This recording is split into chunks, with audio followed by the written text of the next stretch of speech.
Apapun juga menimpamu, Tuhan menjagamu.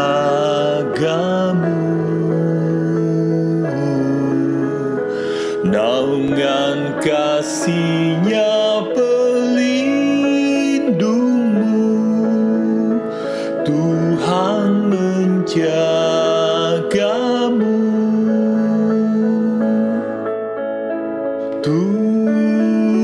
Tuhan menjagamu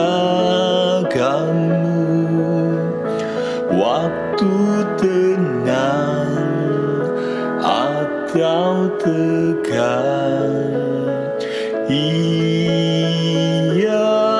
menjagamu, Tuhan menjagamu.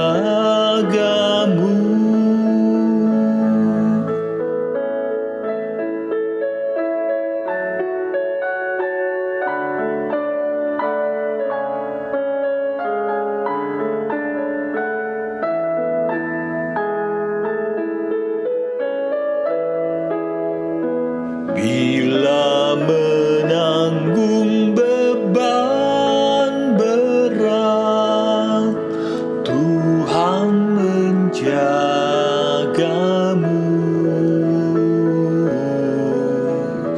Masa depanmu kelam pekat, Tuhan menjagamu.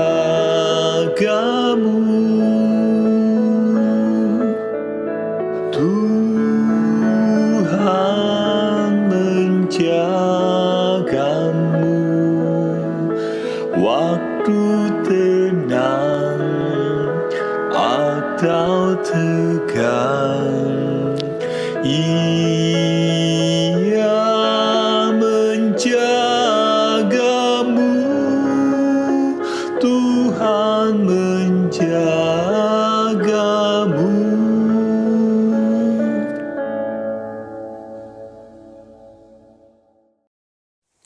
Shalom semuanya, selamat pagi. Kiranya kita dipimpin oleh Roh Kudus dalam mendengarkan dan merenungkan sapaan pagi ini. Sebelumnya mari kita berdoa terlebih dahulu. Bapa, rancangan kami bukanlah rancangan-Mu, dan jalan kami bukanlah jalan-Mu. Oleh karena itu kami menyerahkan seluruh pengharapan kami hanya kepadamu. Tuntun kami dalam memulai hari ini dan menghadapi setiap masalah kami hari ini. Pada janji-Mu kami percaya. Amin. Tema kita pada pagi hari ini adalah Hari Tuhan.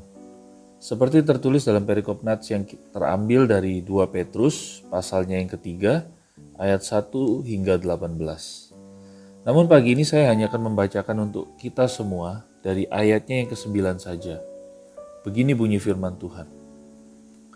Tuhan tidak lalai menepati janjinya, sekalipun ada orang yang menganggapnya sebagai kelalaian, tetapi Ia sabar terhadap kamu, karena Ia menghendaki supaya jangan ada yang binasa, melainkan supaya semua orang berbalik dan bertobat. Sedemikian jauh pembacaan kita, yang berbahagia ialah mereka yang mendengarkan firman Allah dan yang memeliharanya. Berbicara tentang hari Tuhan, banyak hal yang muncul dalam pikiran saya. Mulai dari interpretasi yang pendek dan simpel sampai yang panjang dan agak sulit dipahami. Mulai dari kecil saat sekolah minggu, tentu saja saya sering mendengar frase ini. Dan tentu saja kalau ditanya apa itu hari Tuhan, jawabannya ya hari Minggu. Karena ada lagunya. Hari ini harinya Tuhan, harinya Tuhan. Dan tentu saja karena dinyanyikan di hari Minggu, jadilah hari Minggu adalah hari Tuhan. Lalu seiring bertambahnya umur, pemahaman mulai agak bertambah juga. Hari Tuhan akan saya jawab dengan, ya tentu setiap hari. Karena Allah itu baik, dan semua ciptaannya pasti baik. Termasuk hari pun adalah ciptaannya. Jadi semua hari adalah hari Tuhan. Kita diajari untuk bersyukur dalam setiap harinya, karena Tuhan bisa bekerja di hari apapun. Dia tidak terbatas dan tak terselami. Siapa kita untuk bilang bahwa ada hari baik dan ada hari buruk? Kira-kira demikianlah pemikiran saya. Setiap hari adalah harinya Tuhan. Yang terakhir adalah tentang apa yang dibahas di kitab Wahyu. Bahwa hari Tuhan adalah hari penghakiman terakhir, yaitu di mana Yesus digambarkan datang dengan kuda putih, dengan jubah tercelup darah, bermahkota, dan di mulutnya terdapat sebuah pedang yang akan memukul segala bangsa. Pembahasan yang bisa diinterpretasikan bermacam-macam. Tetapi bagi saya, itu adalah hari di mana Tuhan akan mengalahkan sang penipu besar. Hari Tuhan adalah hari kedatangan Tuhan untuk mengalahkan setan dan menghukumnya. Lalu tibalah ketika saya harus mempersiapkan materi renungan Samas ini tentang tema tadi. Saya lalu membuka Alkitab versi Today's English Version. Dan menariknya, judul perikopnya bukanlah hari Tuhan, tetapi judulnya adalah The Promise of the Lord's Coming. Maka dari itu fokus saya adalah lebih kepada ayat ke-9 dan seterusnya. Di sini Petrus sedang memberikan penguatan menghadapi ajaran-ajaran sesat. Dan dia tidak ingin agar orang percaya, tercerai-berai dan bimbang. Di pasal-pasal sebelumnya dan di pasal 3 dijelaskan bahwa beberapa para pemimpin dan pengajar gereja di masa itu memberikan ajaran sesat yang berhubungan dengan imoralitas seks dan mamon. Bahwa Tuhan sudah tidak memperhitungkan dosa apabila kita percaya kepadanya. Karena mereka sudah percaya bahwa karya salib dan hidup dalam kasih karunia-Nya. Padahal dengan melakukan imoralitas tadi, mereka sudah menjadi hamba kedagingan, bukan lagi hamba roh yang memerdekakan. Selain itu sudah beberapa generasi berlalu, dan mereka mengatakan bahwa kapan kedatangan Yesus seperti yang dijanjikan kepada orang percaya? Jadi golongan ini sudah tidak hanya lagi menghidupinya ajaran tersebut. Mereka bahkan mengajarkan ini kepada jemaat. Bahwa di dalam Kristus, kemerdekaan itu adalah surat sakti untuk melakukan apapun.